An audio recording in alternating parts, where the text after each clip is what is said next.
Now watch this drive.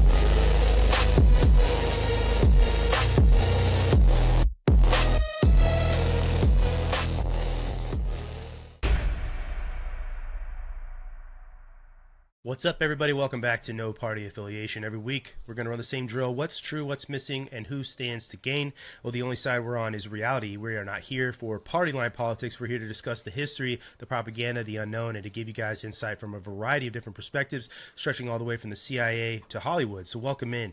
Nothing is as it seems. Guys, welcome to another show. I missed you guys last week, especially you, Drew. We didn't see you at all. And I know the audience missed you, but we made do. And things went okay. But I do have a question for you guys. Everybody in America is so sick and tired of propaganda, and I think that everybody has really gotten their fill of it, especially over the last week, because of the country we are, I'm just going to say, at war with right now is tied to some of the most sophisticated propaganda networks, especially digital propaganda networks in the world. Iran already has a very sophisticated program. Russia certainly does. China certainly does. And now I'll say this, the IRGC has put out some pretty lame AI clips of things that everybody knows, except your grandma, is fake. But my question for you guys is as everybody gets sick and tired of propaganda, and I think over the last couple of years, so many people like us decided we're going to start a podcast. And on that podcast, we're going to not talk about propaganda. We're going to give our perspective on things. And then everybody does that. And then everybody gives their own narrative version of events and sort of creates more propaganda inside the propaganda machine, as it were. And nobody spends the time, almost nobody spends the time truly verifying what it is they're talking about. So they sort of contribute to this problem that they set out to solve. And last year, or not last year, sort of like the end of 2024, the beginning of 2025, so many people who had shows sort of celebrated this notion of like, we are the media now. We got President Trump elected. So many of us took that credibility from the media. But at the end of the day, and Chris and I actually talked about this, it was totally squandered and what was going to be squandered by a bunch of people. And I want to talk about some of the really big voices as well in this space. Tucker Carlson got caught with his pants down hardcore recently. Apparently was being fed information from the Trump administration because they knew that he was also giving information to the Iranian government, and then they exposed him. You have people like Dave Smith, who just can't seem to get out of their own way all the time when it comes to not recognizing Islamic terrorism as an actual threat. They tend to create a bunch of hurdles that they have to get around to avoid talking about it. So my question really for you guys is what is even the pathway to getting back to just a verification process? Not even guaranteeing its truth, but at least being able to vet and show what the pathway was that led you to this information, and that it's not just your stupid nuance you developed over the past couple of months. Can we start with people being willing to say three really important words in anything? No, I don't know. Yes, thank you, Chris. Like we've entered this. You're right, Brandon. That we've got to this point where we're the media now. Like we did this. It's like, yeah, but you didn't. Like all you did. In some cases, there's great work being done, obviously, and there's people who get things right and people who get things wrong. That's called being human. But you never hear anyone be like, look, we're getting a lot of information about this topic from this side, that side, not just political sides, but from enemy versus us, left versus right, all these things, this show versus that show. And no one's ever willing to just be like, I don't know. Like here's what I see, and here's some possibilities, but it has to be like, nope, Conservative Inc. or Daddy MAGA or the left or whoever told us that we have to say this, so we're going to say it, and we're not going to back it up with anything. And it does. It just, we've all talked to. I know so many older people. It's not just older people, but I'm just picking on the older people for a second. Who they take, you guys, it's reckless. They take this stuff with the amount of people who think that some really dumb shit has happened is astonishing. And it's because you've got all these independent, some of which are not so independent podcasters pushing all this. Like, just say, I don't know. I don't know what's going on. I don't work in the government anymore. I don't have access to that data, so I can't really tell you. Historically, this would be the case. Is it the case now? Don't know. Well, I'll say this. I saw the other day when this whole thing kicked off that there was a guy who's a professor at the University of Chicago. And if you go on his X page, he lists all of his credentials, right? What degrees he has, what level those degrees are. He's some sort of war studies professor, geopolitics, like lists all these things out and credentials himself as somebody who knows what he's talking about. And then the thing he was talking about was completely and totally Iranian propaganda about a U.S. ship in the Strait being struck, and was giving his opinion on it and saying essentially the reason why this happened is because the U.S. did not prepare for the fact that they were going to run out of missiles in the first few days, and then gives this whole explanation about how the U.S. was ill prepared for this. And all I did was like read this, and I go to his page. I'm like, okay, well, who are you saying this? Let's qualify you. A whole list of things.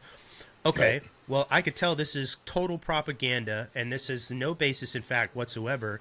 But here you are, and you're using the fact that you're a professor and you have a doctorate, and you list all these other things you've done, and yet you're being so irresponsible as to push something that is not verified at all. You didn't even take the level of effort I took to verify who you were before you verified that information.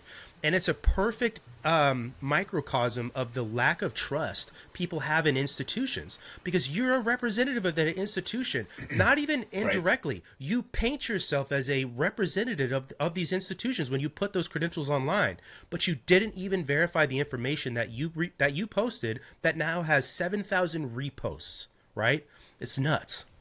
You're making such a good point. And I've been saying for a long time that we're living in a post-truth world now, and you're seeing all of the fallout from all of it. And to go back and answer your question short, like, what can we do to get back to like a level of verification or being able to trust media or trust sources or information when you see it?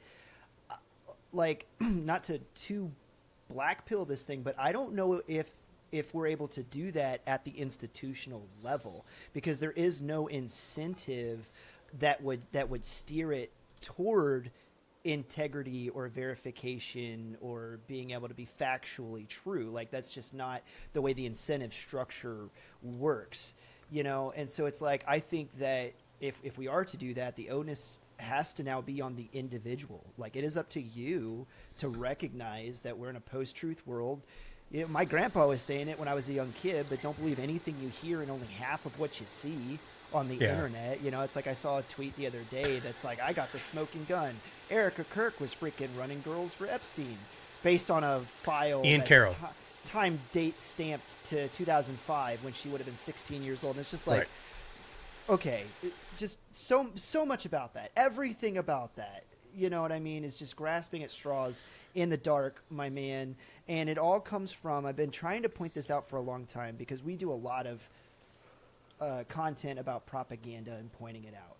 That a lot of people think that propaganda is as simple as, Israel picks up the phone, calls so-and-so and goes, hey, I need you to make a post about how great Israel is and how we've never done anything wrong ever in the history of the world.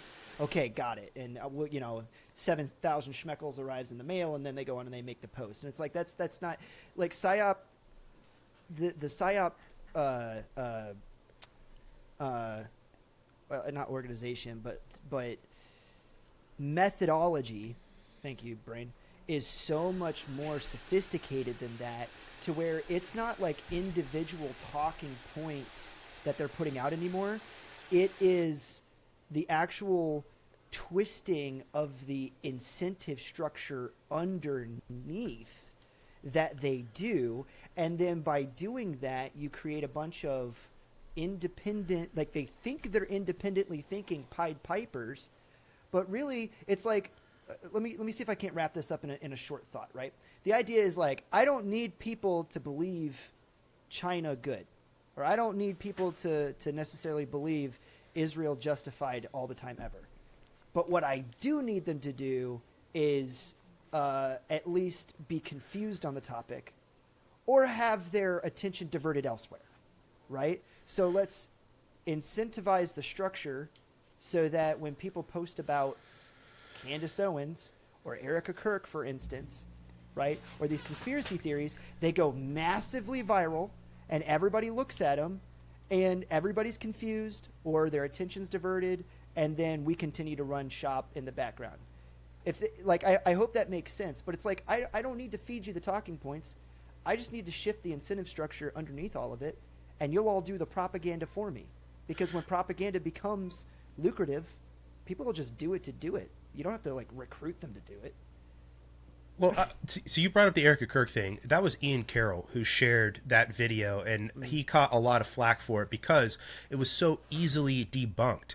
And the thing is that none of his followers are going to go and unfollow him for doing that, because he is too smart to convince me that he's that stupid, that he didn't know what he was doing when he posted that. He knew. You're talking about somebody who a couple of years ago was going to Target and going to the shampoo aisle, and then he built an entire framework of where all of these different soap and shampoo companies were tied to all of these different private equity firms, and how none of them are organic or authentic anymore. And here's all the actually small family-owned businesses that you should support, right?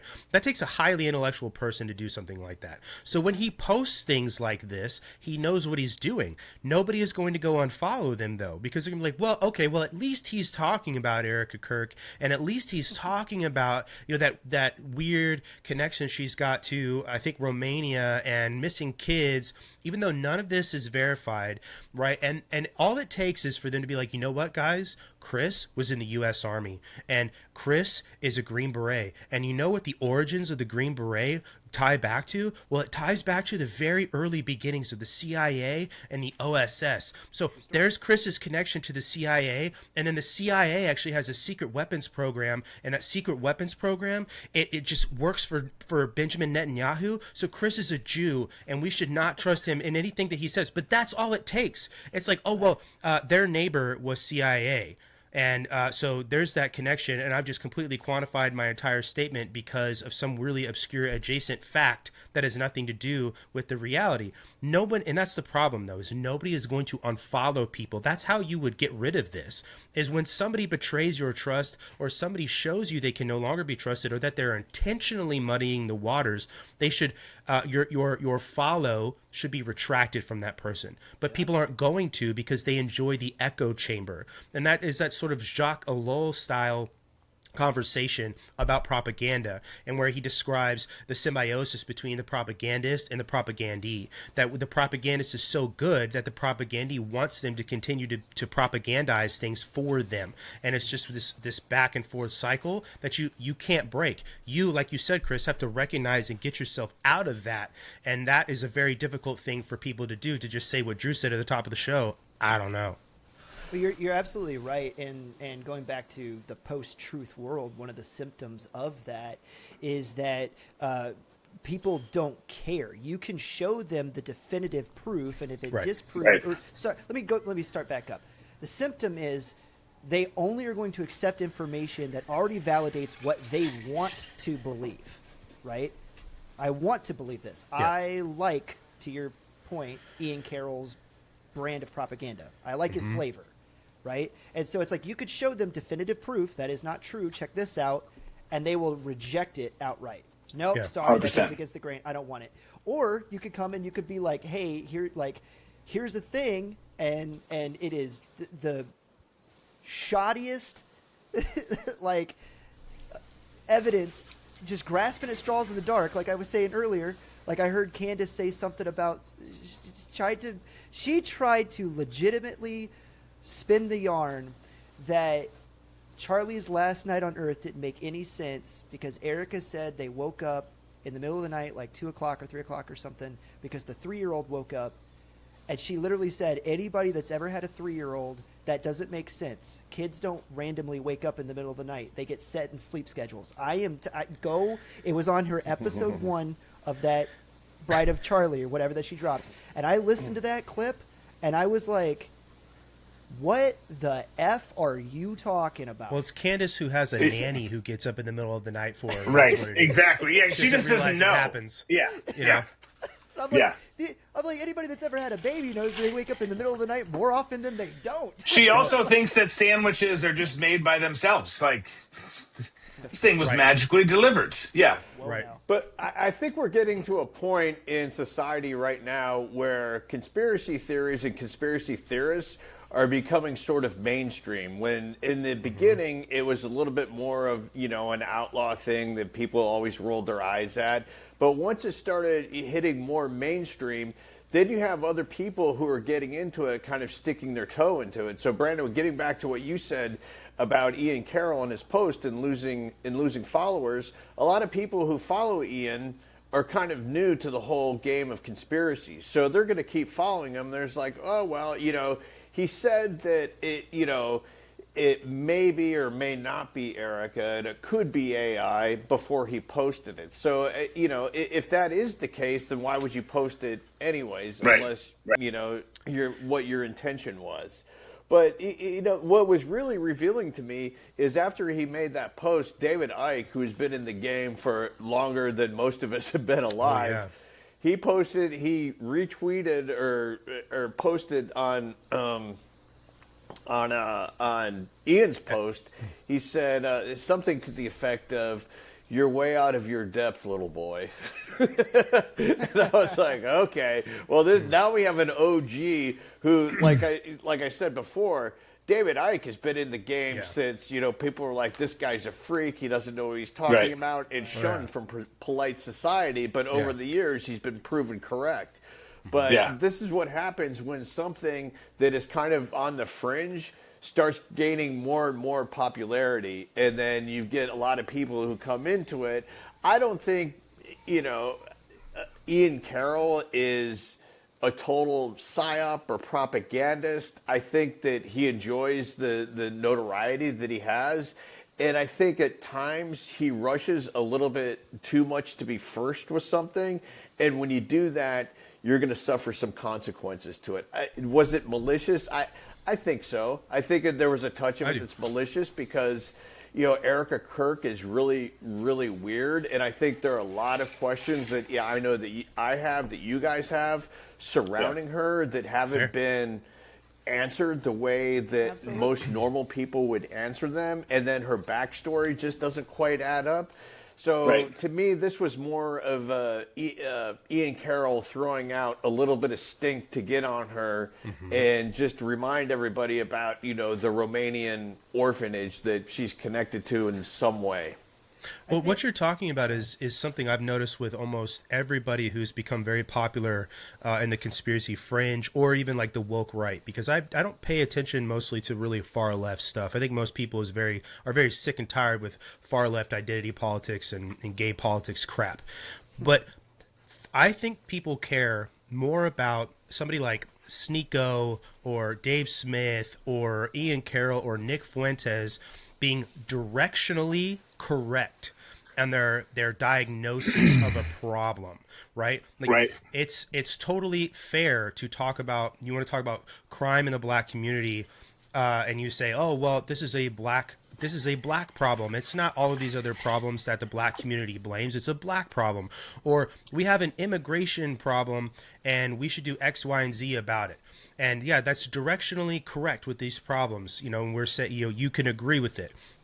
But once you take the time to listen and dissect a lot of what they say even further, it may be directionally correct because you're recognizing a problem, but the methodology to fixing it, or the sort of symptoms of the problem that you're describing aren't correct. Then you're allowing people to delude themselves, because so many people are fine with you being directionally correct that the majority of people aren't going to take the time to dig into and understand where you're wrong.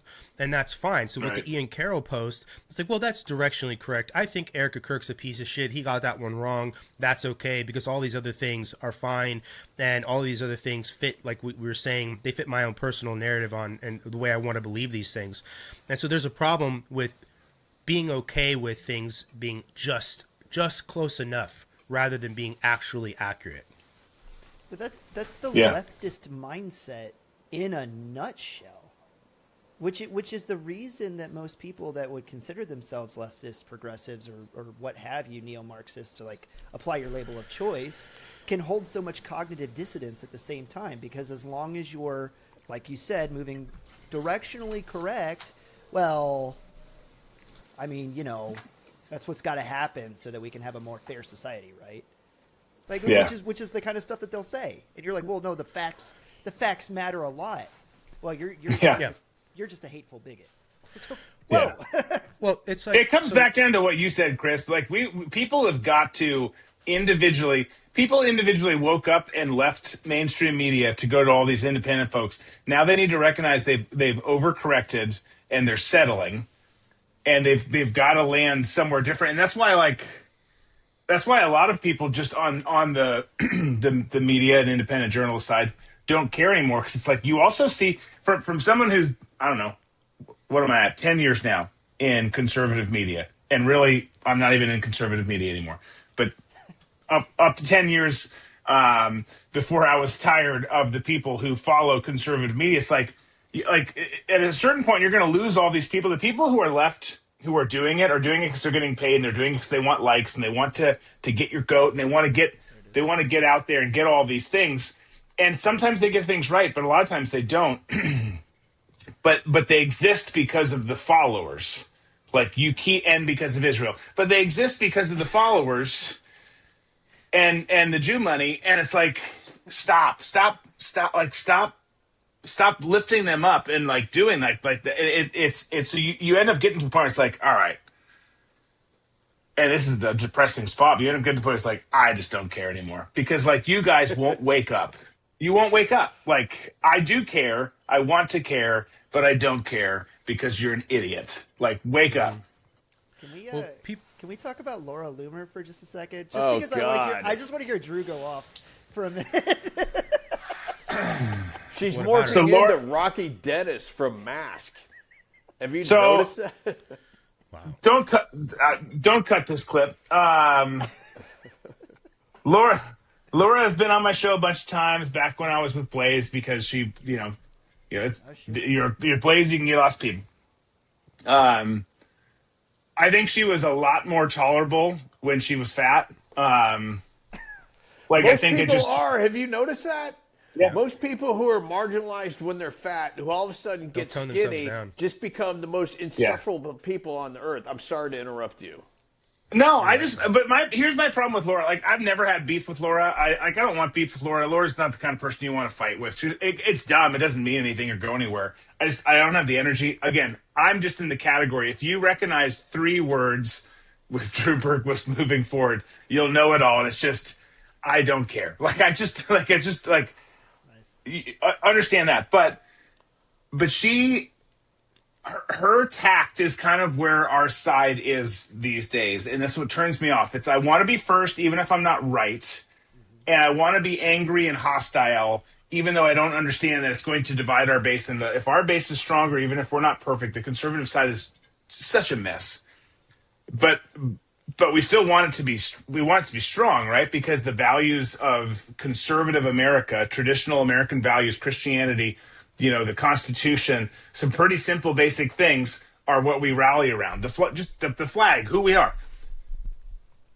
But the stuff that these people put out, her included, that are just like, gotcha, hate you, hope you die, kind of just like straight up vile hate. It's like, what are we doing here? Like, what's the point of this? Like, what? Like, why? I always reference it. Tom and I were doing this Twitter space. I don't like Twitter spaces mostly because the people in Twitter spaces are absolute idiots, and they're like, it's like the Twitter space is the mosquito. You know what was the zapper back in the 80s? I don't know if they still have it. The blue light. Yep. Like they just flock to it, and I need to get one actually. But they flock to it, and then they get involved in these conversations, and they all just like pour onto each other. And we'd have people like ripping into conservatives with slightly different views. Not we experienced it, and they'd be like, "You need to go to hell. You're an idiot." Like I remember the one talking to a Marine. Yeah. Like ripping him to shreds. It's like, bro, he's on your side on 95% of the same things, and because he disagreed on one thing that's MAGA or whatever you can say, I don't remember what the discussion was, you like berated him in public in front of everyone. It's like, to what end? What are you doing? What are you, tell me this, what are you trying to accomplish right now other than They're protecting their version of the narrative is what it is. Yeah. Because they want the credibility. That's it. The only the line for vetting anything now is that you're alternative media. Like you were talking about. You get in an X space and you've got 3 dudes in there who are like, I used to be a Green Beret, or I was MARSOC, or I used to be CIA, or whatever. And that's it. You hear these credentials. And automatically there's an assumed level of credibility. And even though we all know, right, there's a lot of compartmentalization inside these organizations, inside the services, all of these things. And just because you were a Green Beret doesn't mean you have access to certain programs or whatever. And so that is it. And they hear it from people because they think that it's like the equivalent of a runner showing up in town. Right? Like think 200 years ago, and they've got information for you because they were on the ground, right? It's the Battle of Marathon. They ran 26 miles to you to tell you about Greek victory, and that you trust that person because they're on the ground. They saw it, right? It's the common person. They're just like me. I don't have to concern myself with the fact that you are trying to push a narrative on me from some ivory tower institution because you're just like me, when the thing you should be concerned about is somebody caring more about their ego and the fact that they want their ego to be tied to their narrative, and they want their ego to be tied further to how many views and clicks they're getting. That's why they get so vicious with other people who push back against them. There's no attempt at building a community of people who sort of like have actual dialectic, and then at the end of that dialectic is a better dialectic because we've iron sharp as iron, and that's the problem here, with a lot of the online media that we're going round and round talking about. But it brings me to the point about Tucker Carlson, okay? Because Tucker Carlson has enjoyed a lot of credibility, and he's enjoyed a very healthy online ecosystem with his podcast and his shows and all of this stuff. And over the past year, he has really fallen in line with a lot of this alternative viewpoint on the right that really fits well with this concept of horseshoe theory that we spend so much time talking about, where they're fringing and touching each other. The left and the right fringes are touching one another. And they sell themselves as being conservative, though they don't actually represent any sort of conservative value. They can use it sort of as a smokescreen to insert an alternative opinion.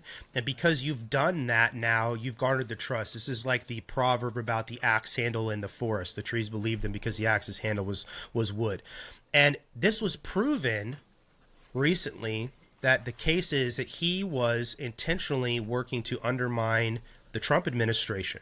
And the Trump administration took a shot that that's what was happening, fed him some information, and then were able to see, because they fed him that information, it made its way onto his show, and then expose him for exposing that information. What it says to me is that the adjacents around him are all probably doing the same thing. And I'm talking about like the Dave Smiths or the Owen Schroyers or some of these other folks that are really on this train. I watched somebody go at Owen Schroyer one time, Green Beret Nap Time, another channel on X that we follow, really went into him and pushed back on what he said. And of course, it turns into like this ad hominem attack and straw manning, and there's no actual conversation. It just goes to show you again, right? Like their opinions are an inch deep and a mile wide.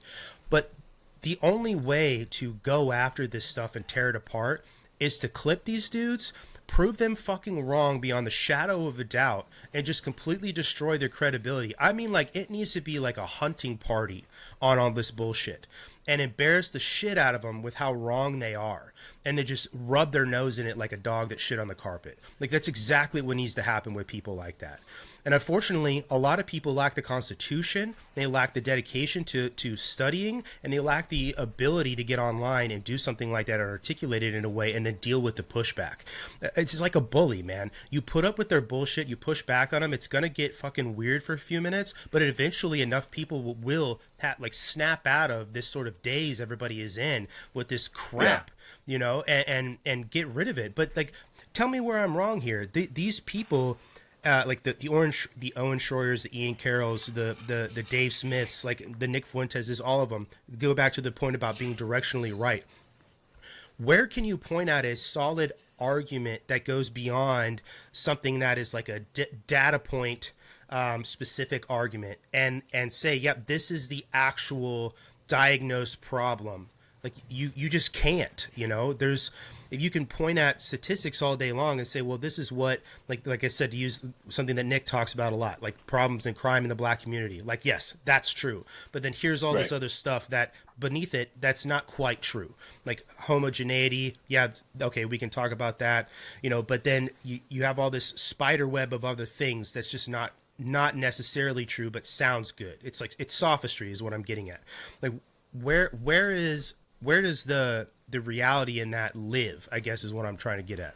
Well, I think with this with this last election that came along, you had a convergence of different people supporting Trump. And I think that coalition is over with now. And so now we're seeing the division within that coalition. And I think there are a lot of different people who voted for Trump who have different backgrounds and different ideas of how the United States should be governed.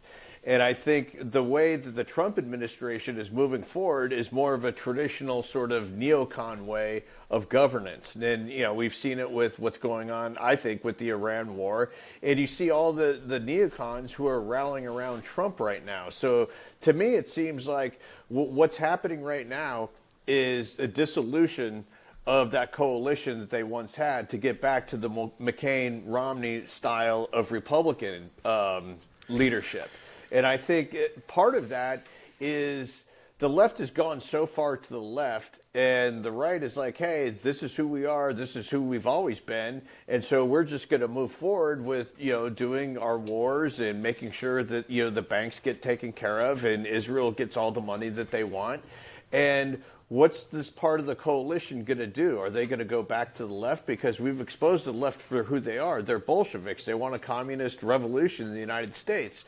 So they're kind of stuck with who they're going to vote for. So I think a lot of what we're seeing from that segment of the coalition that is seeing what's been unmasked by the Trump administration is going, this isn't what I signed up for, and they're feeling a bit betrayed right now, especially when it comes to like the females who may have held their nose and voted for Trump to get behind the Maha movement. And then you have Trump saying that, you know, in what was it?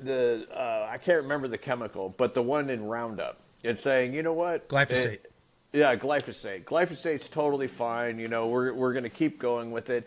I think that was another big turnoff to, you know, a smaller part of the coalition that joined along to get him elected. And so I just feel like everything is splintering right now, and people, you know, I don't know if it's out of fear, but I think it's more out of concern than anything else. They're saying, hey, we bought into this thinking that we were going to get X, and now we're being presented with Y, and we're not happy about it.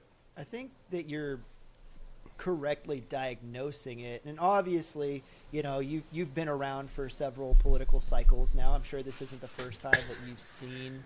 I'm trying to be nice about You're old, Tom, he's saying. Respectful about it, right? But this isn't the first time that I'm sure that you've seen a political coalition split up, right, in the wake of something. It's kind of the classic politician, you know, buy short, sell long. Hey, I got my office. Now I'm going to go on to govern the way that I want to do it. And this is the problem. And people that are feeling this, especially if you're younger right now, you kind of need to understand this is the art of campaigning on slogans. because you all got put in a big tent and they said, "Make America great again." And you're all chanting it. Yeah, make America great again. And you never stop to look at the person to your left or right and go, wait, what does that mean to you?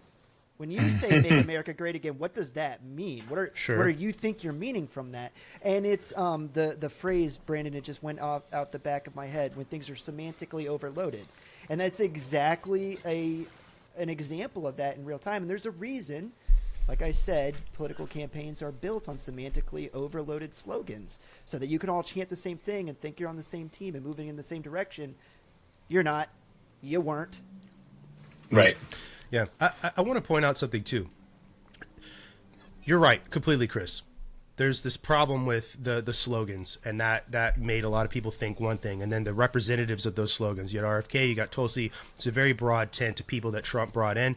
It was the refreshing sight picture that a lot of people wanted to see, this sort of illusion of unification again, I suppose. And I think that unification exists. I think that they're fairly good at a united front, whether they really agree or not. And just because you're a united front doesn't mean that you do agree. I think everybody who's had a job or served or in a leadership position tends to understand that.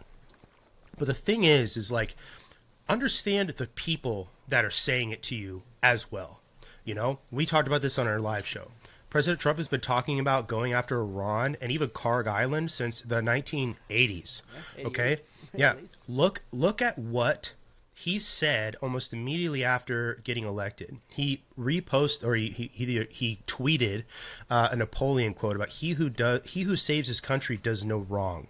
And it got a lot of negative press because of who said it. Okay? And Napoleon self-appointing himself as emperor and all this stuff. And it sort of coupled itself with the third term Trump crap. But that should have been your first indicator that, hey, listen, all these slogans, right? Like, I appreciate it, and I'm going to do what's necessary for the United States, or what I view as necessary for the United States. And just because you vote something in, okay, also doesn't mean that instantaneously whatever was moving that institutional inertia was where it was going is just going to stop because somebody went into office. And there's the other part of this too. Like I understand why people are coming at this from the position of like, this is just more neocon BS. I don't think it's, I mean, like neocon BS, like at a scale 1 to 10, I think this is sitting at like a 6.5, because this isn't total regime change nonsense. Like that'll pump those numbers up to 9 or 10, right? Like for me. I think that the other thing with this is that there is a very, very long history of Iran in general just being this massive piece of shit country. And if you want to talk about Operation Gladio, then you want to talk about all the stuff that the United States and the Great Britain did, okay, that's fine. Well, then you have to also talk about, and this is where the Dave Smiths of the world, they start getting weird because they want to avoid this shit. Well, they want to avoid talking about the Red-Green Alliance that went along in Iran with all these Marxists aligning themselves with Islamic extremism. It's very common. This has happened over time. We talked about this on our show. It's happening here in the United States right now. Why do you see all these very liberal institutions like Columbia University have all this wild support for groups like Hamas and Hezbollah? Red-Green Alliance, classic nonsense. Okay? If you spend any amount of time looking at the history, you understand that this isn't Saddam Hussein and the threat of nuclear war, or this isn't Saddam or the Taliban and Afghanistan, you know, and then understanding as well that, like, okay, well, actually the United States kind of really did create the Taliban because we went in there against the Russians and really fucked all those guys over and sort of gave all these warlords a bunch of guns and fucking anti-aircraft missiles, and then, you know, now there's the Taliban, right? Like there's a totally different history here. And if you want to get upset about the war or you're anti-war, that's a completely reasonable position.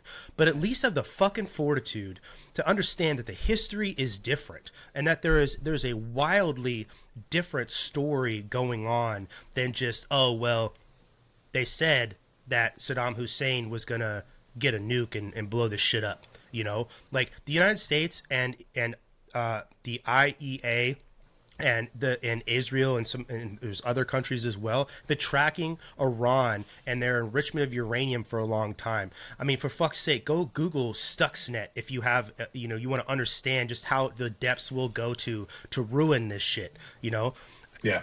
I don't know how you could trust a regime of people like the Ayatollah, okay, when they say we just want nuclear energy for this country. Like, no fucking way. Like that. There's just no. That's not Iran. There's no common sense there. Exactly. Like, that's all I'm saying. Is like understand the people that you're voting for, as well as understanding that a slogan is just a slogan. But I guess to my point, to take a contrary position on this, what difference does it make if Iran gets a nuclear weapon or not? Did you guys lose you got to be kidding me. That's the worst possible place. Right. Yeah, I know. It was a cut great Tom off. question. Israel cut Tom off. He drops a bomb. What difference does it make? So he's asking what difference does it make if they get a nuke or not? Like, I think it makes a whole hell of a difference. I can. We actually talked about this on the show we did with you and Simone, Drew, if you remember.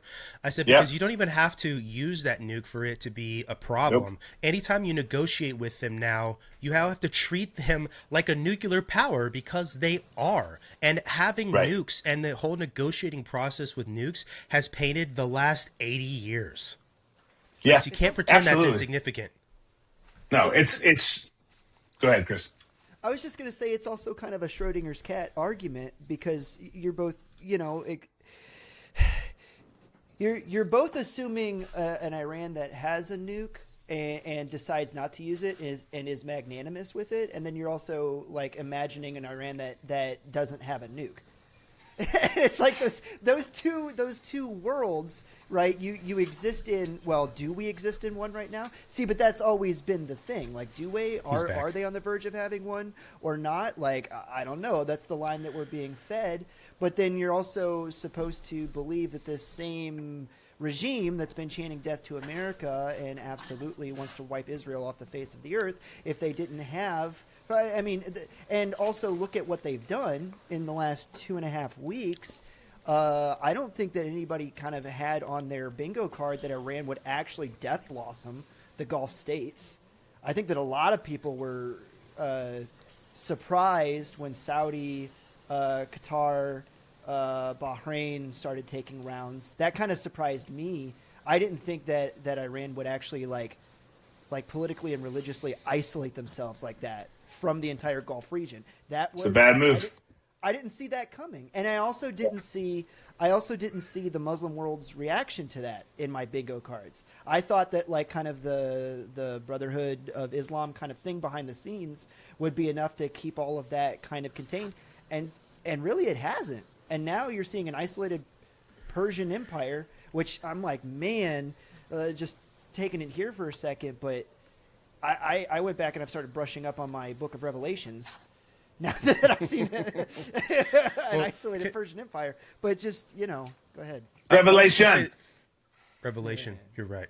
I was just going to, your whole Schrodinger's nuke analogy, I was going to say that I think that, not to like sound critical, I don't really agree with that because that's gone on. This has gone on for a long time. I'll use the Stuxnet thing as an example.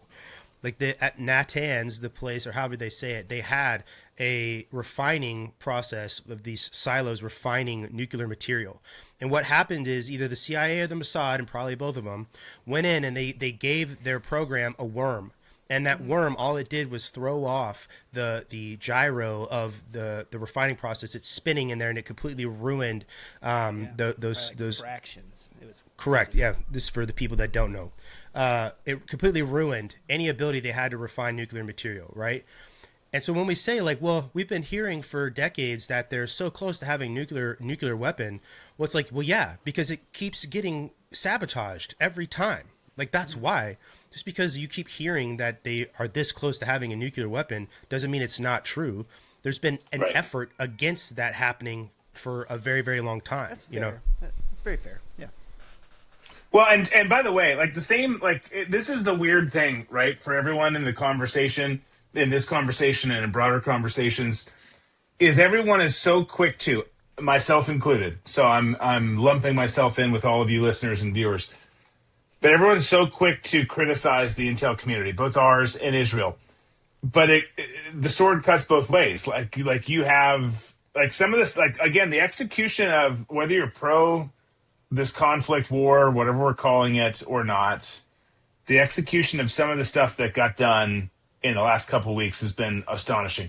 All the stuff that happened behind the scenes as it pertains to the Iranian nuclear program, which has never stopped. Anytime anyone believes that Iran, well, we got a pallet of cash, so we're going to stop this. No, oh my gosh, you guys, stop it. Like, I get that you don't work in counterterrorism, but like, Iran will never stop until they get to the finish line. But the amount of stuff that happened in the intel world to continue to just kick the can further down the road and delay them is, I mean, there's, Correct. I don't know the number. The amount of movies that are in real life that have happened, you know, in this behind the veil world that exists that most people don't understand is innumerable. Face Off. Who did Hurt Locker? What's her name? Kathleen Bigelow. Yeah. Like, you need to go do all those. Go do them. Go. Get to work. You've been commissioned. Well, I have, speaking of... Whatever. I mean... Well, you know, that's what EOD does, is they go outside the wire on solo missions on purpose. That's what Chris can tell you. EOD, that's what Green Berets actually look up to, is those EOD guys, right? The very first thing you want to do is just grab it out of the sand. Yes. You And pull the whole pull it. daisy chain towards yourself. And pull the daisy chain toward yourself. Well, you want to make sure you're in the middle. I'm just saying she You know what has I mean? Wasta behind her productions. I'm not saying she did a good job. If you're standing in the I middle of the think daisy chain, the explosion, the overpressure goes away from you. That's how you survive, actually, if you didn't know. I think that might be the one military movie with the singular worst reputation of all of all the GY military movies I've ever seen. That one is universally hated. It won some of the most awards, though. It did, I know. Well, I will got give such it a this. cool Here's one piece. Here's one piece that I think they get right. I think the one piece they get right on it is the cereal box scene At the end. back home. Oh, that one actually they nail. Like they actually get that part right. It's like, okay, you get some redemption here because you actually captured like how broken we all come back home. Like that makes sense. In a moment too, to where it's like, if you know, you know. Especially when you see him standing there and he's got the box in his hand and he looks down the entire damn row and it's just all cereal and he's just like, just fuck it. Yeah. You know what I mean? And like, you're like, I did that. Just I've had that exact moment. It might have been a different aisle, but I've had this exact moment. Yes, The yogurt aisle. Yeah, that's the redemptive point. Like, one, I think Jeremy Renner's great. Not because of that film. I think I like Jeremy Renner in general. I think Mayor of Kingstown, he's awesome. But two, It's a good movie. like that scene, it's like, okay, all right. Well, at least someone on your advisory staff gets us and is fucked up like the rest of us. Like, thank you, golf clap. Like, you get that part right. It's the Dumb and Dumber scene. You go, But the rest of it, like, redeem yourself.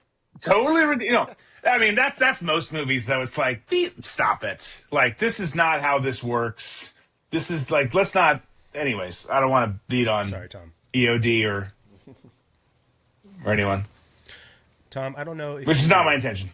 but when Israel cut you off when we were talking, When they did. could you hear us? Could you hear us answer I your couldn't question? hear anything. I guess my question would be, I have lived through this my entire life about Iran getting a nuclear weapon, and I've also lived through other countries getting nuclear weapons, such as North Korea, Pakistan. I've gone through all of that. So I guess my question would be, why is there so much concentration on Iran getting a nuclear weapon, whereas opposed where we just didn't really seem to care that North Korea got one? I think the fact is like just adding one more to the pile is worse than having one less on the pile. You know what I mean? Like, if you can have one less radical Muslim regime with a nuclear weapon, or whatever it is, like North Korea is not Muslim, but one less radical dictator with a nuke is better than having one more dictator with a nuke. Would be my opinion on that. One of the thoughts. Using North Korea as an example, and this just comes from somebody that's I've spent the bulk of my military Got the career. Kim Jong-un glasses right now, dude. Yeah, You do. Kim Yo-jong. I like his sister, not him as much.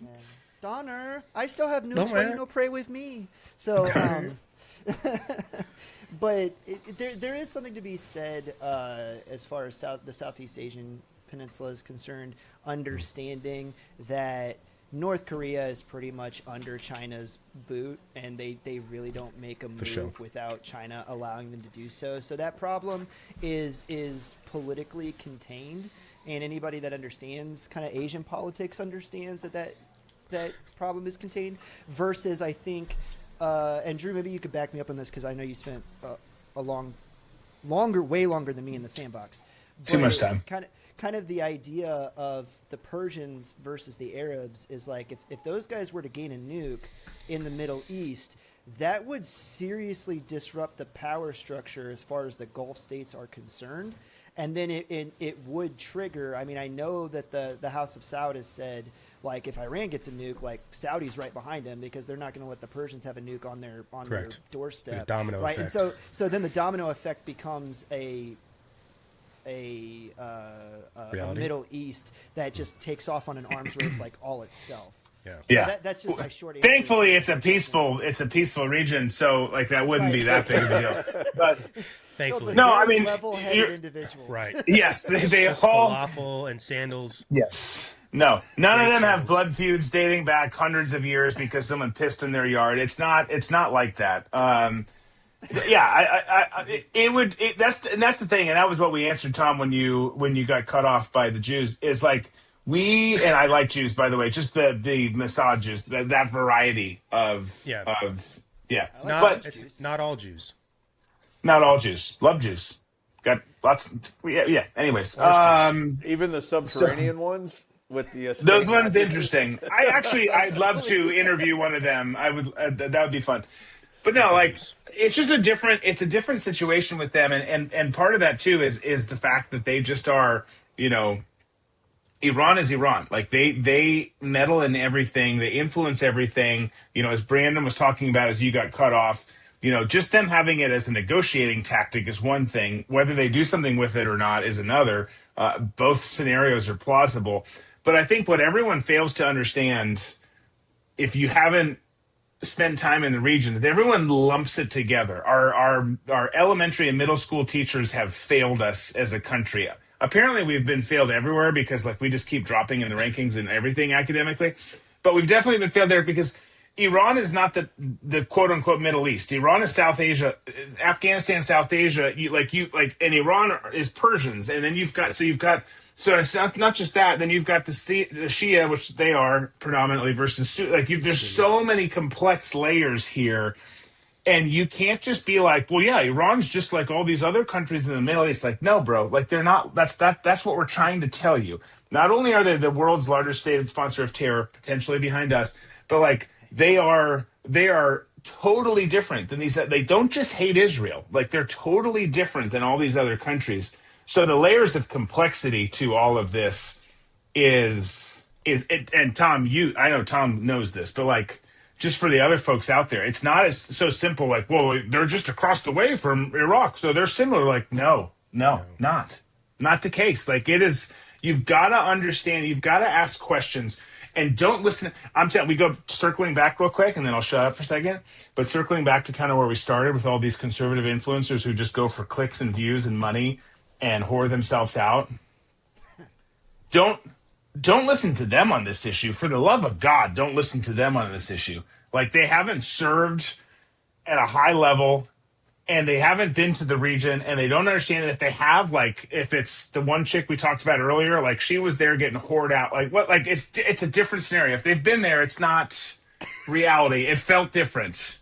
For her too. Or the same. Yes. Yeah, That's what I'm saying. Yeah. Yeah. Well, try telling somebody from Kentucky they're the same as somebody from Michigan when they're both from the United States. That's totally. It's nonsensical. Well, Tom, I want to ask you a question. Do you think that Benjamin Netanyahu is alive? I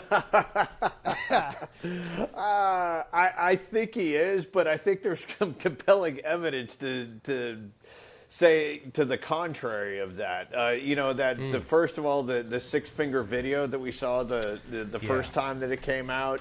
And then, you know, I was looking into it, you know, the shadowing and so forth. That could be.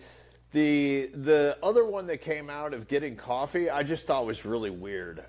You know, it looks fake to me too. Yeah, that didn't ring true at all to me, just because of the way that the coffee shop was just sort of contained, and he's got on this weird like quarter neck zip when, you know, they're supposed to be at war. Like he's just kind of like corporate video. Yeah, it just it looked like a BlackRock commercial or something. It didn't seem. Yeah, so getting back to, you know, is there a chance that he's dead? Yeah, there's a chance he's dead, Schrodinger. but again, is this another Psy-Op that's being pulled? You know, if he is dead, why wouldn't they just come out and say that he is dead instead of prolonging this? I guess, you know, they did that with Ariel Sharon when he had a coma or whatever. They kept that fucking guy alive for, what, years? Almost like a decade. Yeah. So. Well, I yeah. do. Go ahead, Chris. I do agree with you, Tom. I do think it's a psyop, but unlike most everybody else that's rushing to the far end of it, that's saying he's dead and they're trying to weekend at Bernie's him, I find it much more likely because I've seen the videos like everybody else, and I do agree with you. They're kind of weird, right? Like there's some things there that don't really line up, but I think the psyop is more that they're trying to win Bibi the same, I guess, wasta that Volodymyr Zelensky enjoyed at the beginning of the Ukrainian war, to where he got a chance to be the leader on the ground. What was that thing that he said one time that rocketed around? It was like, I don't need something, I just need more ammunition or whatever. Yeah, I don't need right? money, I need bullets. There it is, yeah, whatever, right? And so he shows up and he keeps wearing his uniform with the sweater, so he looks like General Shepard out of Call of Duty, Black Ops, right? Classic reference. Yeah, great reference. By the way, great reference saying Wasta. That's a good old GWAT term right there. So.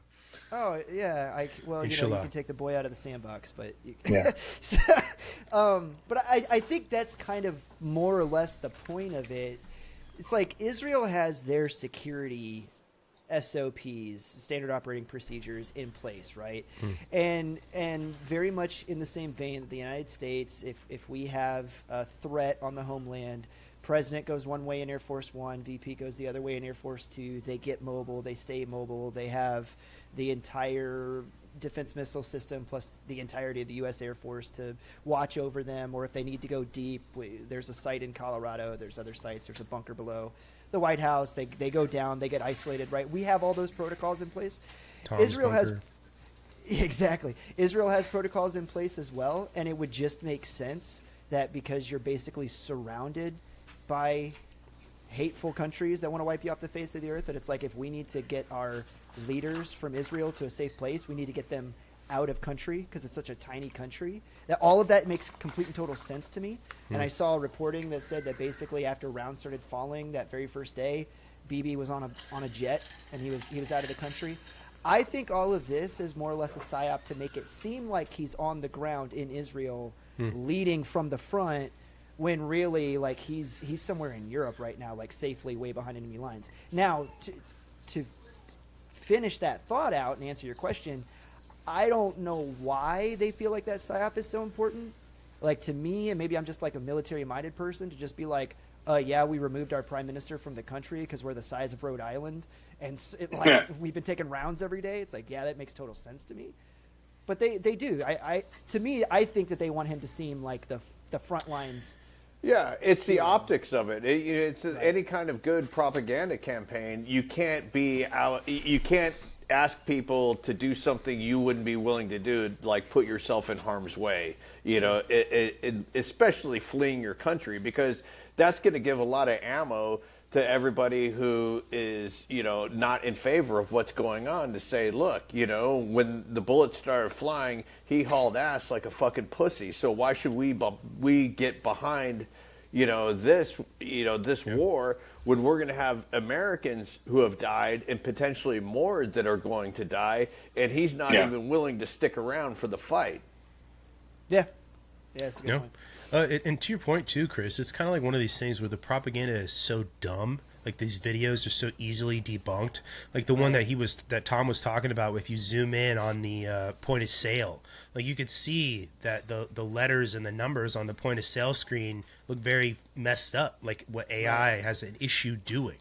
It's like, well, this is so stupid. What's the point? You know, you're not fooling anybody. Why waste the effort? The fact that this is so bad invites more questions than if you weren't even doing it and you gave me the simplest explanation, right? Like, you move BB out of the country, and it may give this like bad optics about how he's not leading from the front, but at the end of the day, you know, if the goal is to win, then you must do what you have to do, you know, so why waste the effort on very, very poor propaganda? It doesn't make sense.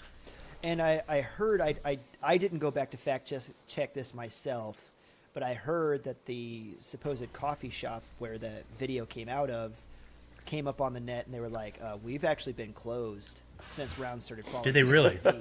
That's what I heard. So everybody can go look that up for themselves. But again, it doesn't matter. If that's the case, to your point, Brent, it's so easily debunkable. If the coffee shop's like, why waste the effort? That invites more questions. Like, why waste the effort on stupid propaganda if there wasn't a reason to waste the effort on stupid propaganda? Speaking of propaganda, we've been, propagandized to think that the only reason why the Mideast is as stable as it is because Israel has nuclear capabilities. And if Iran were to get nuclear weapons, then all bets are off the table.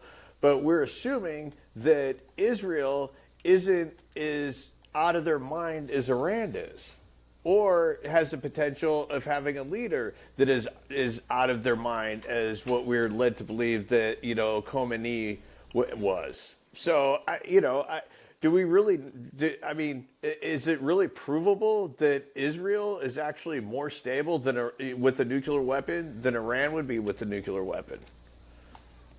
I think that Israel is about as stable as any of the Gulf states. And really, when I say that, you can also, the inverse is true. I think Israel is about as unstable as any of its neighbors. Maybe not Lebanon. That's not fair. Maybe not Lebanon. But and who has the best food of all of them? Yeah. Jury's out. But like my reason for saying that though is like if you really want to look at it, and I come at this from a biblical, historical context, but Arabs and Jews have been at war. I mean, like forever. Drew, we had it on our wall. It's a pretty famous little cartoon from back during the GWAT day, but it was like a dude that was laying on his back, turban and man jams. He's laying on his back, and he's got a sword that he's gripping with his toes, and a sword he's gripping with his hand, and he's like fighting himself. Right? It says like the last Arab on earth. And it's like that's that region though, right? And that's that region, yeah. And if you read the Bible, right, and go read Revelation, Revelation 2 verse 9, very interesting verse for you to start with. Like you'll very quickly pick up on the fact that the Middle East is going to be unstable right up until the last 7 years. Very, very important number. And like that's the only little respite that you're going to get before Armageddon. So. Yeah. Well, yeah. I don't think that Benjamin Netanyahu is dead, quite honestly. I don't quite understand the point of the stupid propaganda other than just maybe some hubris involved, or I don't know, giving people something to talk about, which is not unheard of, right? To feed the narrative and keep people busy with it. Donald Trump does that too. But what does concern me is ever since this happened, everything that pretty much anybody with a brainstem has been saying for the past 6 years now about how wide open the American border has been coming true. Ever since Iran, we've seen way more radical Muslim attacks here in this country, active shooters. We've seen people even going at Mamdani, even though like he's supposed to be about the bombings, and that I think is very, very concerning, because I think this is going to get worse. And what I mean by that is not just the little individual shitheads doing stuff, like, not to minimize an active shooter, as just somebody who's a shithead, right? Like that's what I'm talking about is concerted effort and planning and logistics, a 9/11 as it were, again here in the United States. All these things you see randomly popping up across the country, these lone actors as it were, that sucks. But what I'm saying is eventually something is going to happen that's going to be way worse on the level of a 9/11 or some sort of major response, major emergency response is going to happen. And you put in, we talked about what we were going to talk about today, Tom. You put the idea in there about those drones that went missing, the U.S. drones. And there are a bunch of people in the U.S. military. You can talk about the guy that threw those. One of the active shooters recently was a former Army NCO. You have all of these Chinese guys that are in the U.S. military that are selling secrets to the Chinese. So when you look at stuff that doesn't make any sense, like these military drones just being walked out of a building on base, the first thing I know for a fact that's going to be investigated is the idea of insider threat. And they're going to look at, well, who was involved in this? They're going to say, well, how did they get access to these things? And all it says to me is that there are people inside the U.S. military who are allowing these things to happen because their allegiances aren't with the United States anymore, or maybe they never were and they enlisted. And so I want to know, like, how long do you guys think we have until something like that happens? And then how real do you think the threat is of insider threats inside the U.S. military and being things bigger than just an active shooter or whatever? I've said before, and I want to go back on record as saying it now, I am very concerned about this 250th birthday bash that Donald Trump is putting on in D.C. I think that event is ripe for everything that you're just talking about, and the networks exist inside the borders, and they've been here long enough through the Biden administration to have all of the logistical support, and weapons and material that they need. And that event coming up has my hackles up quite a bit. Fair but enough, I would say 100% before the midterms, because like so many people have, I gotta be very careful how I dance around this. So many people have skin in the game about what they can do with the optics of an attack like that, as far as like how to channel that into never political letting it go to momentum. waste. Exactly. That's why that 250 is so scary, is because not because it's because of the target. Oh yeah, I hope you're not either. But like that's the problem with that, is like the politicians win with that. Like you could say like the terrorists, that would be such a big strike for them. No. What comes from that is institutional, military industrial complex wins. Yes, a lot of people were killed. If the extremists were smart, and they were here, they can do so much more damage with a bunch of grocery store people clacking off in grocery stores. October 7th, which is obviously bigger scale than that, but going and doing bigger stuff like that, paralyzing the country. It will paralyze the country so much more than 9/11 did, because that was a singular big attack that started a huge response and aftermath. Obviously none of it good, but you can do so much more damage doing it the other way if you just start going crazy like that. But what scares me about the other is not that they don't want to do both, because you can want to do both, right? You can want to have another 9/11, you can want to have another DC sniper, and you can want to have another October 7th, and all of those are wins if you hate the West, and all of those are also achievable. What scares me the most about the big one is how many people in DC will be like, let's get together and talk tonight because we've got some opportunities on the table now. They've already talked to Alex Karp from Palantir about something like that happening. Just saying. Lindsey Graham would have a raging boner that would associated. Whatever pending attack is going to happen, I can guarantee you that will not involve politicians or really, really, really rich people. So I think all of those targets that that we have a tendency that we might think would be potential ones aren't going to be the ones that they're going to go for. Because for whatever reason, Howard Lutnick wasn't at the World Trade Centers on 9/11, and neither was Lucky Larry Silverman, having his regular breakfast at, the top of the world or whatever it was on 9/11. He had to take his daughter to school, dude. Yeah, of course. So and as far as, the Pentagon goes, you didn't have any lawmakers there, on that attack. And then the one that went down in Pennsylvania, they're supposedly going to the Capitol. Well, it never reached its destination, so the politicians were safe. And then if you want to even go back, down the conspiracy rabbit hole, you had J.P. Morgan decide not to get on the Titanic, even though that, it was his cruise line. So I was watching a thing on the Rothschilds just this morning. J.P. Morgan. So, but getting back to these stolen drone things, one thing that, popped out at me was the fact that you have this kind of technology that just sort of walks away. And we also have technology that tracks us every day, being our cell phone. And you're going to tell me that the government has no idea where this thing is? I mean, I guess it's possible, if you're able to disarm it somehow where it doesn't, give out its GPS location. But it just seems really... It seems kind of far-fetched to me when things like this happen, that we know that the technology exists. And I'll even take it back to the missing Malaysia flight. We all know that Rolls-Royce tracks the engines of every engine that is up in the air. It happened to me on a flight with Delta. We were going down the runway in Jacksonville, and the left engine just shut off. As we were lucky we got to the point, you get to a point on a runway where there's the point of no return. We had gotten to the, just before the point of no return when it shut off.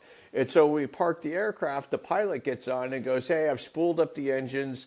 The people in Atlanta monitoring the engines say that we're good to go. I'm just going to have to put on the parking brake, spool them up at the same time, lift off the parking brake, and then we're going to go. So getting back to the drone thing, it just doesn't make any sense to me that if everything is tracked, how can this not be tracked? Mm-hmm. I do want to back you up in one point without giving too much away, but I agree with you. If they indeed disappeared and it's an actor outside of our government, then that does suggest a level of sophistication if you can hide them and or misdirect the government from knowing where they are. Like if you have the level of technology to do that with them, then you're talking about sophisticated, like other state actors, or at least well-funded groups. So, yeah. Whole different ball of wax. But that's concerning. I also think that... But here's the thing, like, why would you do that? Like, you don't... Like, I don't want to give advice here, okay? But, whatever. Give me a call. Like, you don't need to go to those extremes to execute to get the end result that you want. That's why I always have. And look, I don't want this to happen. I don't want any of these scenarios to happen. But like, you don't need to pull off like the most crazy espionage thing ever and hide these drones and then use these drones against the American people. To me, I just don't see those things happening. It doesn't make sense to me. Like the protocols, in terms of the how things are tracked, what's seen afterwards, the investigations, that you wouldn't come upon anything and like you'd still be befuddled and be like, yep, no idea where they went. Like, it's sorry, dude, we lost that nuke. It doesn't work that way. And again, if you're the enemy, you don't have to do any of that. Right, you don't have to do any of that, but if you're going to lay out a scenario of what happened, and then you start off with, we had 2 missing drones, whether they were missing or not, just the fact that the story came out that they were missing, and then there is a drone attack, then you could start lining things up. If there was somebody who had access to those drones that was in a chat room that was talking about something, then you have a potential patsy. So to me, it's just kind of a chain of evidence that you have the potential of lining up. Well, I think it builds political goodwill for scaring the bejesus out of people. There's missing drones. So if you want to use it that way, and or if you want to execute it, I think if that happens, like we're more involved if that actually happens, because what's the nice term that I can use that's not our enemies. Gosh, we've got so many good terms for them too. Don't use the nice term. Yeah, but these guys don't need to do that, and they know that they're low drag. Like these guys don't need to do that. They can't pull that off. Can IRGC pull off something like that in conjunction with another big state actor? Maybe, but if you're smart, you realize you don't need to. Like sometimes you just need the layup. You don't need the friggin' half court shot, and that's just as impactful. So I think these stories, to me, like these stories concern me more about us than they do our enemies, because it's like, oh, you're trying to justify this and get people all spun up, scared to death, so you can then justify what you're going to do next, which maybe is justifiable, but you don't need this piece. And I'm more in that line of thinking personally when it comes to this stuff, because again, if I'm freaking them, I do what they've done their whole existence. I'm freaking Patrick Swayze and Charlie Sheen. I'm the Wolverine. Like I'm going that route, and disrupting things that way. That's what exactly what I was going to say. Is the fact that people walked out with them, I think, is even more concerning than the fact that they were stolen. Like if it was just the report that 2 drones were missing, and you didn't couple it with the footage of some unknown person walking out, and then basically allude to just how lax security is and the onion of security on military bases. That, to me, like you were saying, is the most concerning thing with it. Not necessarily that these drones went missing. There's nothing that I've seen, so correct me if I'm wrong, that's specifically unique or advanced about these drones that have been missing. It's just the fact that they were walked off of an installation, which doesn't make a lot of sense. And I'll say this too, man. Like there are a bunch of retard airmen and soldiers and sailors who will go into an armory and think they're getting away with something and steal a bunch of NVGs and throw them on eBay, and then they'll get caught because they're all serial numbered, and OSI will show up, and now you're going to go to fucking Leavenworth for 5 years. Like all of that happens all the time. It just does, you know? So like there's also this misnomer about how locked down a base can be, you know? And it's I think the thing is, man, is to your point, Drew, when you let stuff like this hit the mainstream and you sort of make a deal about it, what you're doing is you're building a case when things go wrong later, or you allow things to go wrong later, and you can point back at all of these other events and be like, here's a series of events, and here's how they all led up to this, and here's how the entire institution is incapable of performing its function, which is keeping the United States safe. Right. Something big happens, like we're all talking about, and then Patriot Act 3.0 happens with Palantir and this mass surveillance system that already exists. It's not just your landline that's being tapped. It's not just your laptop that, your not very sophisticated Windows 95 or Windows 2000 laptop that's been hacked into. The fact that everybody is carrying around their own tracking device now, and you can completely map out everybody and predict them now, which is the other thing too, is you can predict where everybody goes, because we all have our own little things that we do every single day. You can get a very great sight picture on what people do and where they go just because of their phone. You can build out a dossier of somebody and who they are based on what they talk about on their phone, and you can appeal to them in a very specific way, and you can trick them into thinking very specific things, and you can get them to second guess their own the things they know about themselves, because you've built up an entire dossier of who they are individually. And because of something as sophisticated as artificial intelligence, you don't even need to put that much effort into proliferating something to scare everybody, because you do know so much about specific people at a very specific way or a very specific level. So something like Palantir and what it can do supposedly, and to go back to the Laura Loomer thing when everything was going on in LA last year with the ICE going in there, she's like, you don't want to see, these guys don't want to see what Palantir can do with all of this. It sort of makes you wonder, like, what are you alluding to?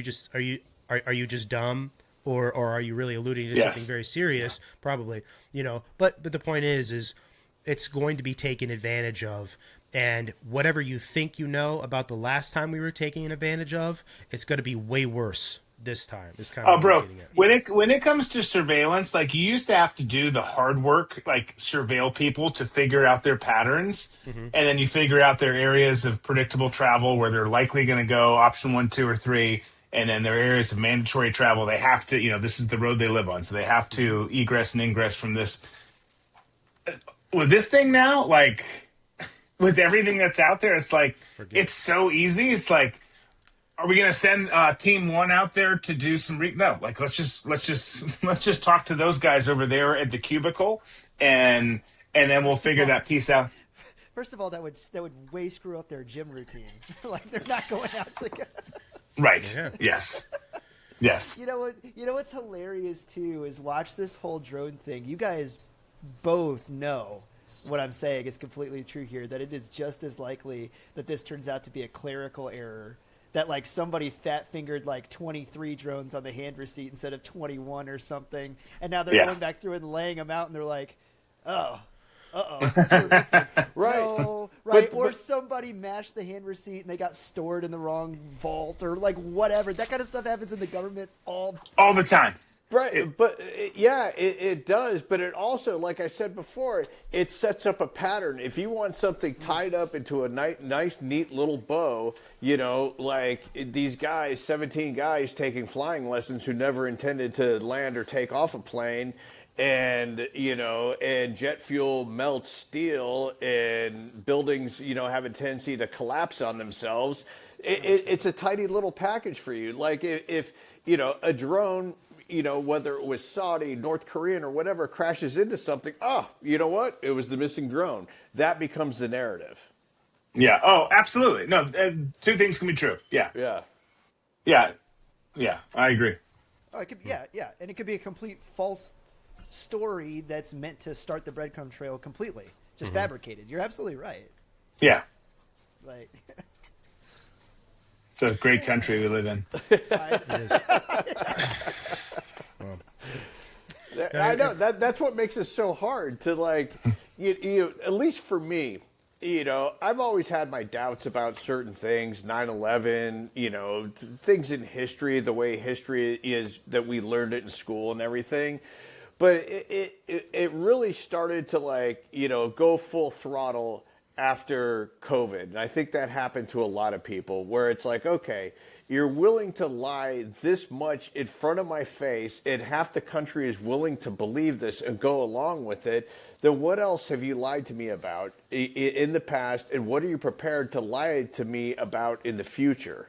So I think that's, for, at least for myself, that's where I'm at, where it's like, okay, I see this, you know, same thing with the whole Charlie Kirk thing. You know, we've gone through this a million times. This guy gets up on the roof, he changes his clothes, he puts his clothes back on, he dismantles the rifle, he assembles the rifle, he dismantles it again, he jumps off the roof, they pave it over, he sends a text message to his lover, who I'm not sure ever even existed. The lover is, if they did exist, is allowed to go wherever they want, and nobody has, you know.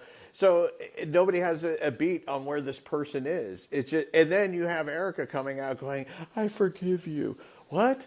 You're forgiving somebody that hasn't been proved that he actually did something, and we're taking, you know, we're taking the evidence from the government who has lied to us in the past, and then they, you know, concrete over the crime scene and don't, you know, establish a crime scene right after a crime has been committed.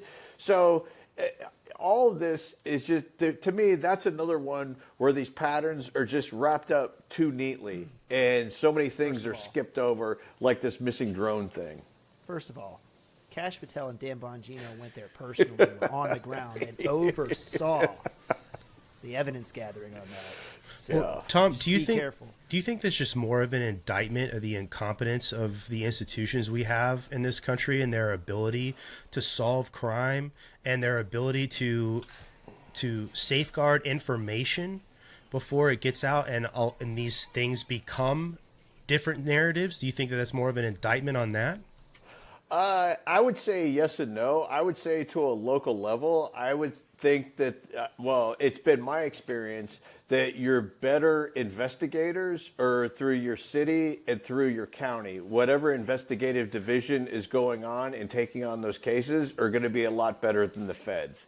And I chalk this up to, especially when it comes to any kind of a crime dealing with theft or dealing with homicide, because they have a lot more, they just have a lot more cases. And the more time that you're able to exercise your mental wits in trying to solve something, the better you're going to be. So once the feds get involved, they don't have that day-to-day grind that local and county people have when it comes to going over crimes and trying to solve different crimes that have happened. So once the feds are introduced to a case, they're going to fuck it up. And is that done on purpose?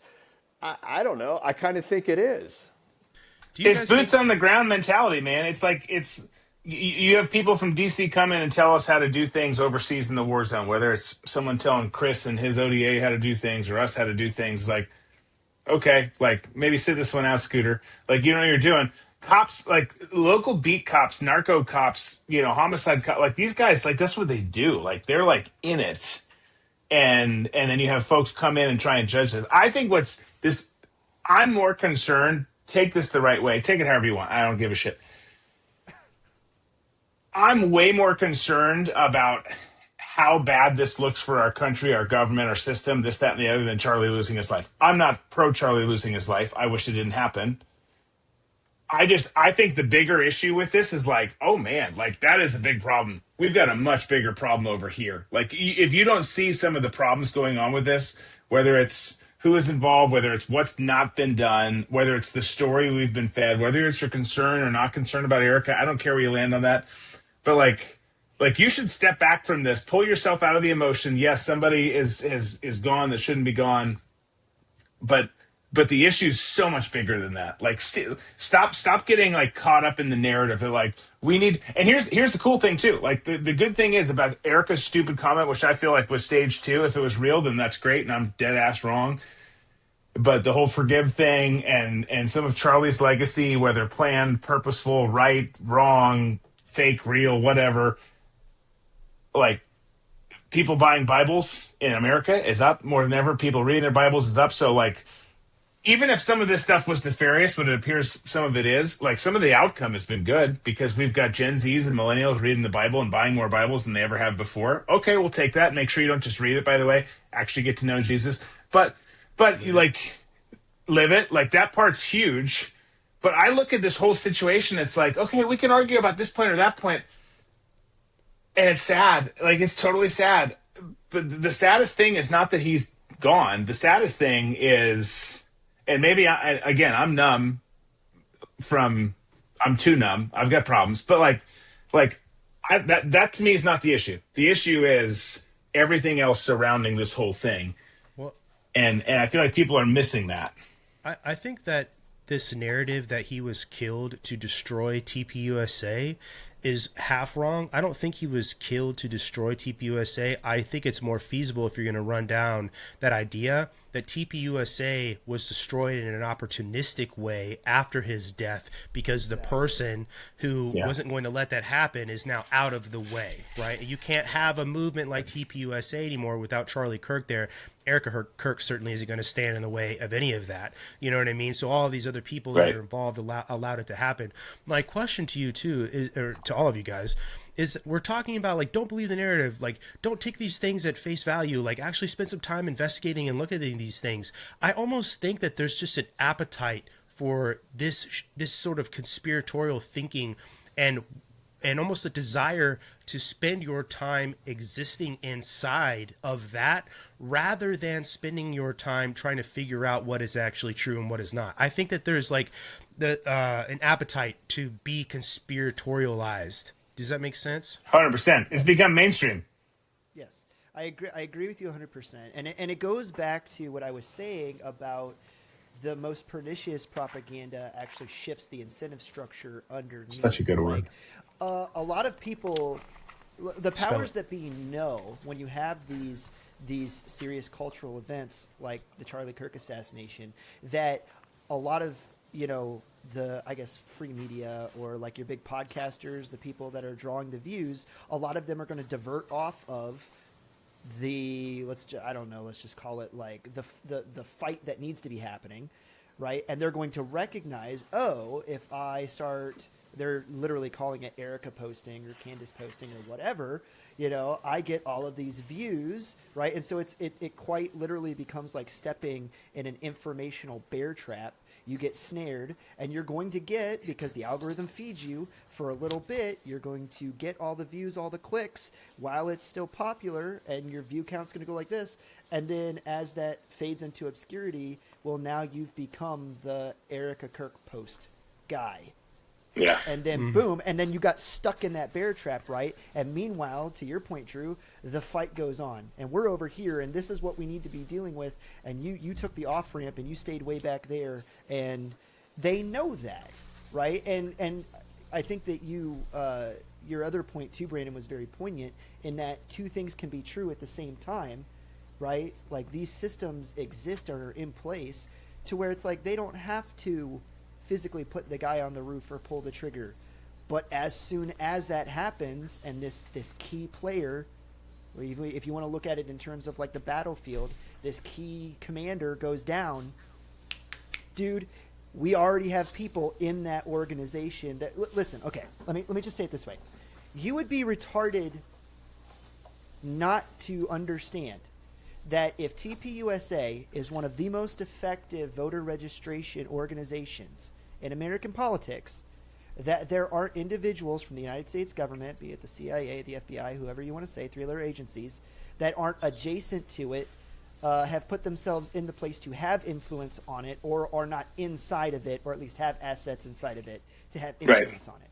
You would also be retarded not to think that communists on the other side, or the enemy, aren't playing the exact same game. So that when this like key commander figure goes down, or not to be crass about it, but you know, a chess piece gets taken off the board, that they're not already in place to move and shift things to take advantage of it moving forward, of course. And those two things can both be true. Well, think about what happened. The people we've been talking about this whole time, right? What did they do very well over the past, it's been 6 months, right? Since Charlie was shot and killed. Yeah. Candace, Owen Schroyer, some of these other people have gone after TPUSA. They have destroyed TPUSA's legacy with all of this Erica Kirk Israel stuff. And to your point, Chris, about registering conservative voters, okay, and people who are going to vote now in the new generation, the Gen Z Republicans, millennial Republicans, Gen Alpha Republicans, if you destroy the credibility of this institution that's putting people in voting booths on the Republican side, it sort of brings up this notion that, well, these people that have been very anti-Trump, which is fine. I mean, like, I'm not saying that you can't be anti-Trump, but been very anti-Trump, very anti-anything he does, very pro-sophistry, not providing concrete evidence for most things, and for the past 6 months has spent time attacking TPUSA and destroying it, right? Well, that sounds more like an actual Psy-Op to get rid of a mechanism for putting people in the voting booth to vote for conservative values, right? And when you think about these people and who they are, they don't represent any of those things at all, yet they exist on the right somehow, right? It's just that so many people have been blinded by this notion that I'm going to sit here and I'm going to talk about traditional American values, though I'm not going to actually represent them. And then I'm going to spend my time feeding you a bunch of things that are only half-truths and tearing down institutions that we're trying to rebuild some of those traditional conservative values. And like Drew said, right, like there's some backfire on that because of the amount of people that are becoming Christian in the United States. I think that's pretty evident with a lot of these things. But when you look at it that way, it makes more sense why you get people like Candace Owens or Tucker Carlson or Owen Schroyer, some of these people doing the things they do. And then to take it back to Tucker Carlson getting caught doing what he was doing, basically, it's not going to destroy his credibility. There were already enough people that thought he'd become just a total fucking nut job and mouthpiece for the anti-American movement, really. But Candace gets online immediately, and she literally says, "We ride at dawn if something happens." Which is like, what are you gonna fucking do first and foremost? Then Dave Smith does the same thing. All these other people, Owen Schroyer, that fit up under this umbrella, they pretend like they're gonna do something about it, right? Well, I mean, the way that the way that they share this bandwagon credibility with one another is not going to have the effect when it goes the other way and one of them gets taken out. You know what I mean? The way that they can sort of appeal to one another and build themselves up, when one of them is hit the way that like Tucker has been hit, it's not going to have the teardown effect that it would when they share each other's bandwagon credibility. And so I mean, kind of question to you guys, like what is it going to take? And I don't think we really talked too in depth about the Tucker Carlson thing. Like, what do you think the real fallout of that is going to be? Is he going to get something? Is something going to happen? You know what I mean? Is it just it's just going to be a fucking nothing burger in 2 weeks? Like, I think the power vacuum that Charlie left, I think was it getting him out of there. I think helped usher in the return of the neocon movement.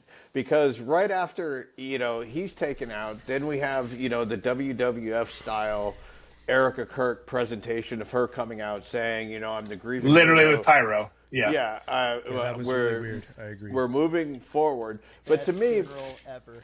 But to me, one of the biggest optic kind of faux pas that they did was when they brought out that little skinny twink who was supposed to take over for Charlie. And he put a post from a private jet going yes. to... I was like, all right. On. Sockless and yeah. Yeah, it's like, okay, whatever was going to be rekindled from this movement is gone. Because this is the exact opposite of what, a lot of people had bought into TPUSA being about. Now you've come across as this elitist sort of... kind of, in bed with the bankers and, getting back to the love of big government. And again, the neocon way of governance. But then you've got the Tuckers and the Candace who are part of, this big sort of tent that came in to get Trump elected. I think they're just going about what they had done from the beginning. And I think everything just sort of collapsed in on this whole change from TPUSA to being more neocon and the Republican Party being neocon. And then all it needed was for them just to keep doing what they had normally done. Before Charlie, was assassinated, Candace was looking into the dude who is married to Brigitte Macron, So this played right into what she was getting known for. So, if you want to destroy something, this was the best way to do it because all you had to do was get rid of the person. They would collapse it from the inside, and then you have these outside forces that were already there that were part of this coalition to get Trump elected are now going to, play to their strengths and dissolve it even more just because of who they are and, what interests them. What a great way to step on the head of Charlie Kirk by literally his corpse is still warm and then you wheel out this dude as the instantaneous replacement, right? Most people recognize that immediately for what it was like, really? This is the stand-in you're putting on stage now for us? Like that was the immediate impression. Everybody agreed that this dude was a prop and it was like, no, fuck this, right? He was so bad. It felt on purpose that he was so bad, in my opinion. Yeah, I agree. I just don't understand how anyone, I've gotten to get off my lawn status so fast, way, decades ahead of schedule. I just don't get how anyone doesn't look at all this stuff, the Candace side, the other side. How do you just not hate all these people? And I also will understand and say, well, you just mentioned the other earlier, we're not supposed to hate people. I get it. I'm not. We're not supposed to, but I do. So how do you? So answer the damn question. How do you not despise all these people who are clearly just in it for X, Y, or Z reasons, none of which align with who we are as a country or who you are as a person? And if you do align with them, then wow. I know why. It drives me crazy that we are such a dumb republic, and we say that we're a republic. We're really not even a republic anymore. But it just drives me mad. Bro, these people are proxies for everyone else's ego, dude. That's what they are. It's the same way with football teams. Why do you hate Cowboys fan so much as an Eagles fan. I don't fucking know. I just hate their team. You know, these guys are Well, the literally- Cowboys, the Herschel Walker trade really still ekes me. It's- right. But the point is all of these people on the left that are they're popular influencers, like the dude who that Muslim guy used as a springboard to chuck that bomb on the streets of New York, right? The guy who can't hold a burger and came out, a couple years ago. All of them, they're just proxies for your ego and the politics that's tied to your ego. That's why they don't go away. That's why people don't walk away from them. There's that meme about like there's the politician standing on the 2x4 hanging out over the cliff, and everybody standing on the other end of the 2x4, has all the power. If they would just walk away from him and he would fall off. That's it. They represent everybody's political ego, and you're not going to want them to go away because they're so good at sticking it to the other side that it feels good when they do it. You don't care if they're right or wrong. You just care about the way it makes you feel. Yeah. No, I 100% agree with you. Yeah. I just wish it wasn't so. I agree. I want to answer your question about Tucker. I think that to me it reeks of a stunt. And I am totally going off of vibes here, not like anything that's verifiable. Like a stunt that Trump did or a stunt that Tucker's doing? Okay. Yes. Who knows? Yeah. But it just feels that way because make sure that my timeline is correct on this because it may change the way I'm feeling about it. But my understanding is Tucker drops on his show that the CIA is, apparently referring him for criminal charges or something, like is basically what he said. I'm not quite sure why the CIA would tell him that they were getting ready to do that. That seems very... Yeah, okay, thank you, Drew, because I was getting ready to ask you to, to me... He would have been formally charged, right? Like, that would have been just formally the charged out of the blue. Why would you tip them off? Well, and they obviously don't do it. It would be the Bureau. That's not their charter. Like, they're not chartered to do that. Think a purpose. Exactly. Yeah. Domestic, so international. All those things, I'm like, well, that feels weird that you're saying that. I know for a fact that Tucker's being disingenuous because in the same clip, he says something about, I guess they'll be charging me for being a foreign agent, something or other. Tucker Carlson is not an idiot. He is very intelligent, and he absolutely knows what the Foreign Agent Registration Act is. He knows what FARA violations are.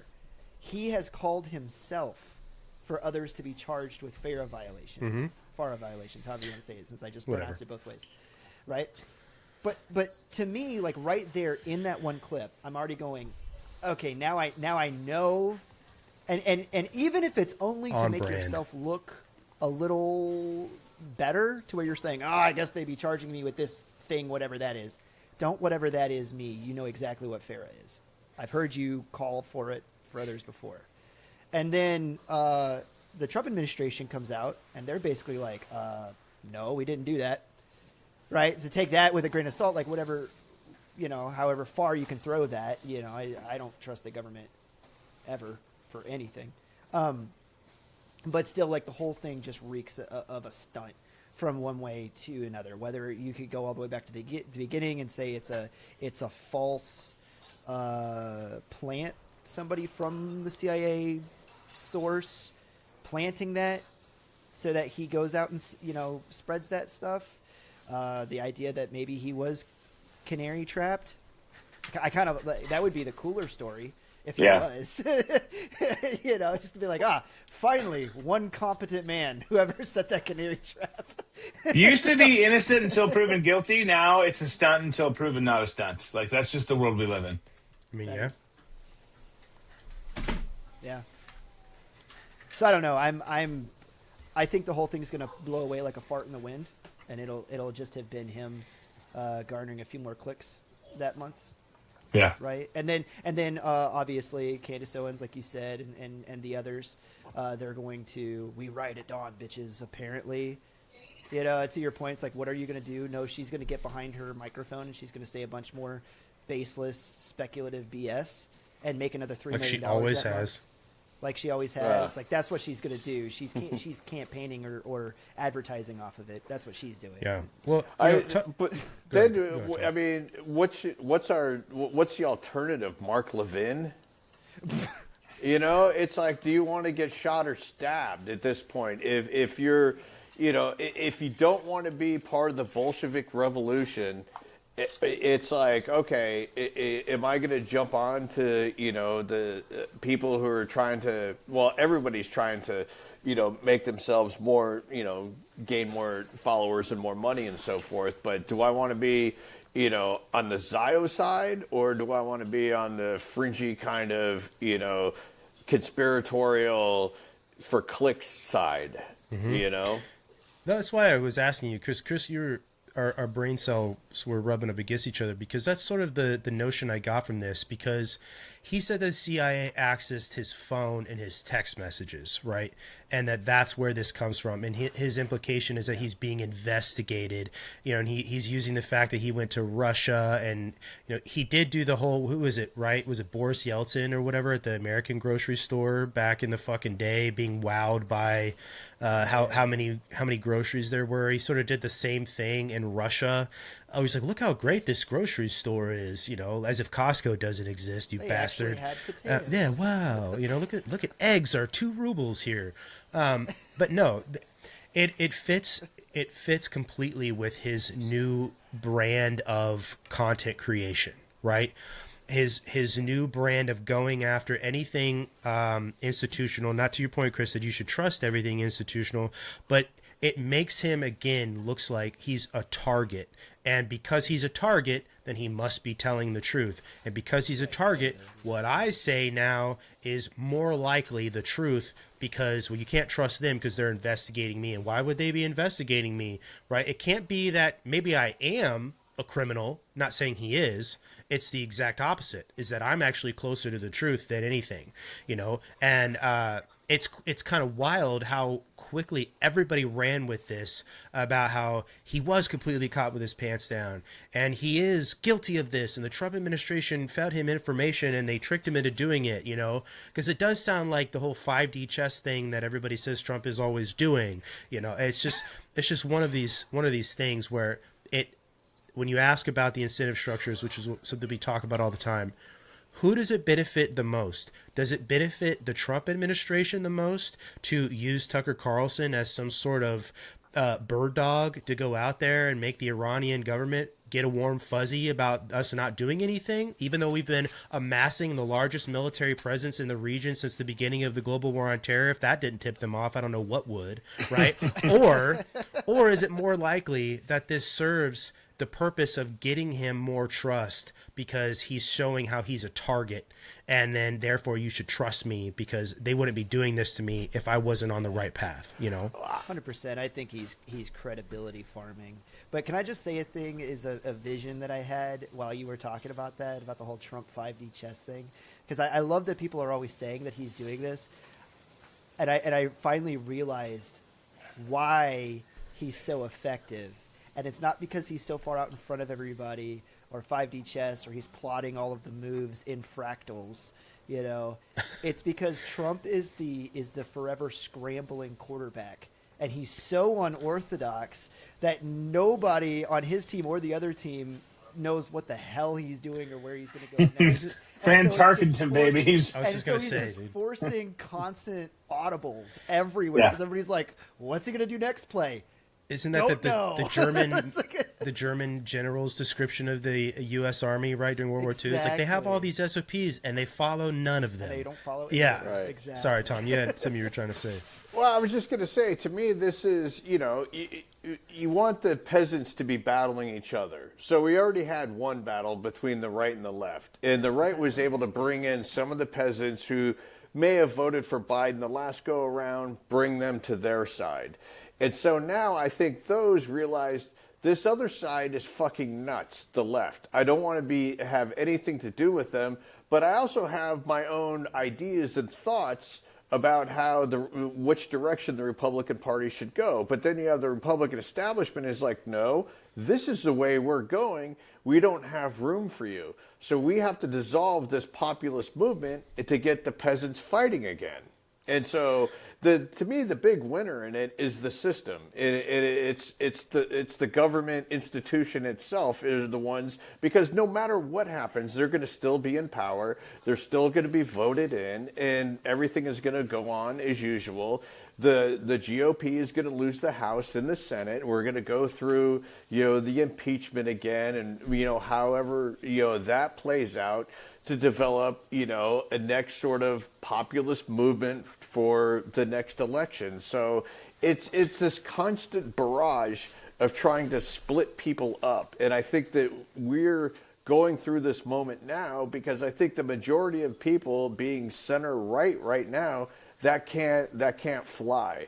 Because then it'll be like, okay, well, I've got these ideas. Well, I kind of like that idea, but not so much that idea, but we could still be friends. But now we're to a point where you're my enemy, when you've got, the Loomer and the Levin faction, and you've got the Tucker and the Candace Owens faction, Yeah. You know what I think and that's it what is? we're seeing now. You know what I think it is, Tom?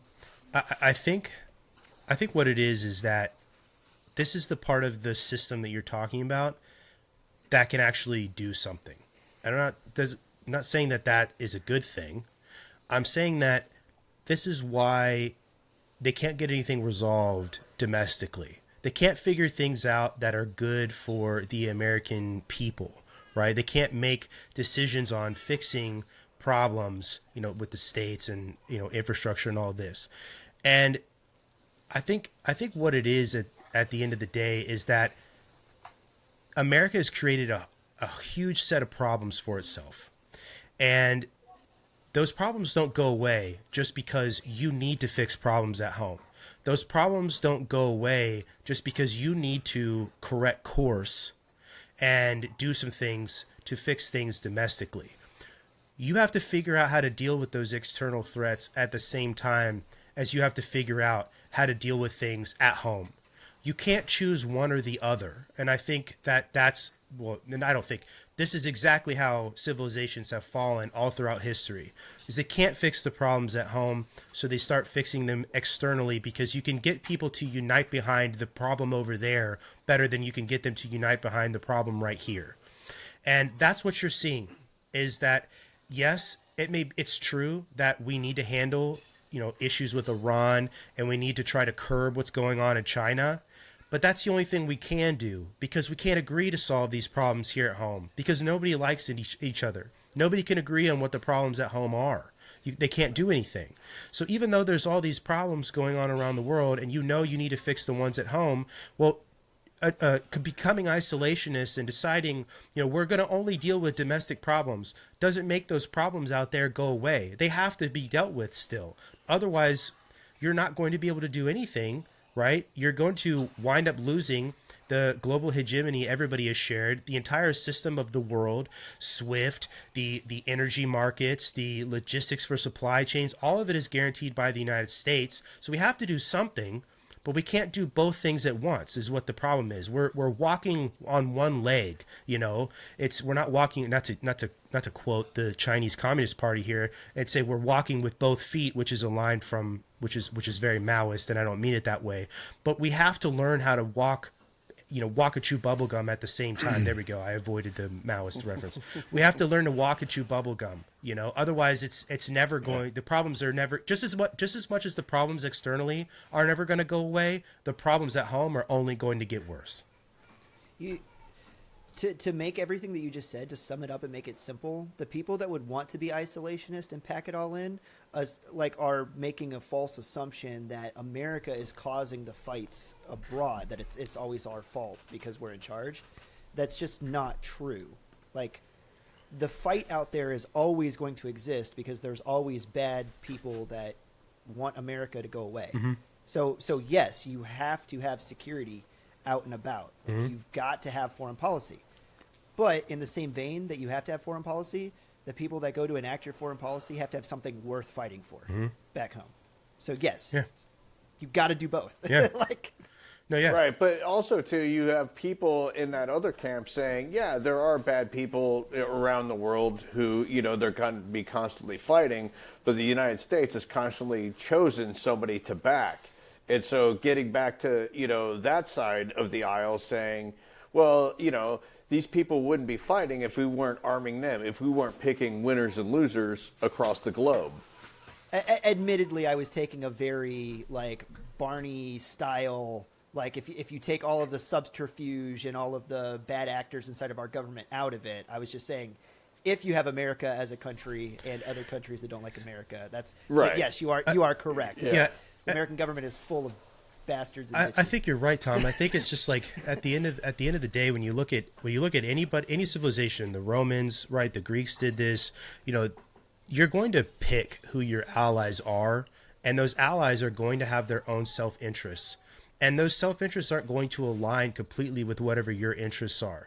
And so just like the line, Gandalf's line, even the wise cannot know all ends. You may align yourself with somebody, you may give them the guns and the money to go and do what it is because the enemy of my enemy is my friend, and I'm going to do these things.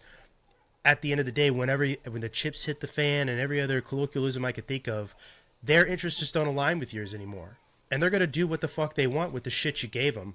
And it's going to cause chaos because there's human beings involved, and I think that a lot of these people that Chris is referencing, like the isolationists, and I was saying that they have I don't think they really understand that they're almost naive in the same way communists are naive, that they just don't get that you can't have a perfect system where everybody is happy just being equal. That's completely, totally naive to the human condition. Human beings have a natural proclivity to compete with one another. That's why we're always fighting, And so if you think that there's somehow this golden solution to foreign policy where you can back the right person and give them guns and money to go kill these pieces of shit over there because you don't ally on principles, then and it's not going to have a negative effect at the end of the day because those people have their own self-interest they're going to look out for. That's just the way it is. If we fall tomorrow and the Chinese become the global hegemon, that's going to happen in Africa. They're going to fucking fund the wrong group of people who are going to go kill those people when they didn't really want them to after whatever it is that you guys were on the same team for 5 minutes is over. That's just human beings. And so that's why, at the end of the day, man, I am home team all the time. I know we have a lot of fucking problems, and I want to see those problems fixed, and I think there's a lot of people that deserve the gallows, and I think there's a lot of things that deserve answers that we will never get answers for. But I don't know, man. There's not a lot of realistic takes going on, I guess, is the point I'm trying to make. Drew, how many times have your friends have turned into enemies? Too many. This week? Yeah. Yeah, are you talking about here in America or abroad? Because it's about the same ratio. Yeah. Well, Drew isn't giving me guns and money to go do anything, so we're still good. Yeah, Drew. What the hell, man? I've got plenty. I'm locking things down right now. I'm not giving away. Appreciate it. Drew's focusing inside first. He's choosing those problems to deal with. Well, guys, I actually think this was a super good episode. It was a lot of fun talking. We talked Indeed. a lot of really good topics. I think that we actually hit some of these people that aren't looking to solve problems when we are, I think, at least looking to provide a realistic viewpoint on some of these things. And that understanding that the realistic viewpoint is going to have things packed in that you just don't like. And that's just the way life is. There's not a rose-colored... even though Chris is wearing rose-colored glasses, there's not a rose-colored way to look at all of these things. You're never going to find a solution to all of the world's problems. But at the end of the day, I would not rather be in any other country but the one I'm in. So unless you guys have anything else... I appreciate everybody listening to the show. Please check out the show notes. Go find Tom and Drew over on Balls and Banter. You can find Chris and I on Live Fire Fridays on Rumble. You can find us on I Came With Fire podcast. Please check out all the show notes on those shows as well. And we'll catch you guys on the next episode.